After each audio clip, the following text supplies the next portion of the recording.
December 6, 2025, Daily Bread. Passage, Acts chapter 27. Verse 1 to verse 12. Key verse 10. Title: Paul shepherds his captors. When it was decided that we would sail for Italy, Paul and some other prisoners were handed over to a centurion named Julius, who belonged to the Imperial Regiment. We boarded a ship from Adramyttium, about to sail for ports along the coast of the province of Asia, and we put out to sea. Aristarchus, a Macedonian from Thessalonica, was with us. The next day we landed at Sidon, and Julius, in kindness to Paul, allowed him to go to his friends so they might provide for his needs. From there, we put out to sea again, and passed to the lee of Cyprus, because the winds were against us. When we had sailed across the open sea, off the coast of Cilicia and Pamphylia, we landed at Myra, in Lycia. There the centurion found an Alexandrian ship sailing for Italy and put us on board. We made slow headway for many days, and had difficulty arriving off Cnidus. When the wind did not allow us to hold our course, we sailed to the lee of Crete, opposite Salmon. We moved along the coast with difficulty, and came to a place called Fair Havens, near the town of Lycia. Much time had been lost, and sailing had already become dangerous, because by now it was after the Day of Atonement.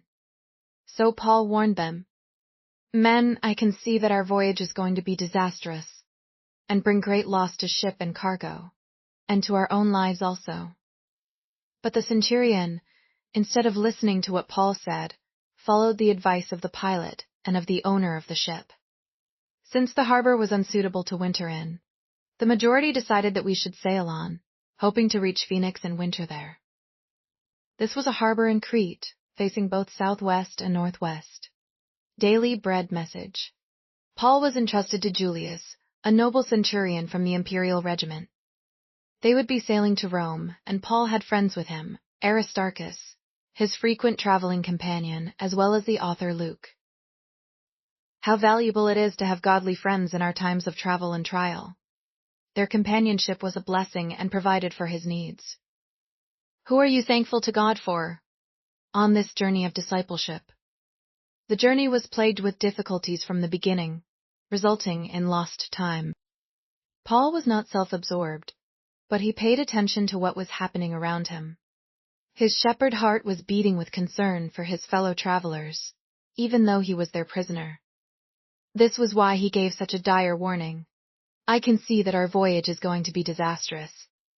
Julius chose to heed the advice of the sailors instead. A fateful decision. Prayer. Father, thank you for companions on the journey, which double our joy and halve our sorrow. Please help me overcome self-centeredness and have the courage to be attentive to others, with a word of warning, encouragement, or correction. One word. A prisoner, yet always a shepherd.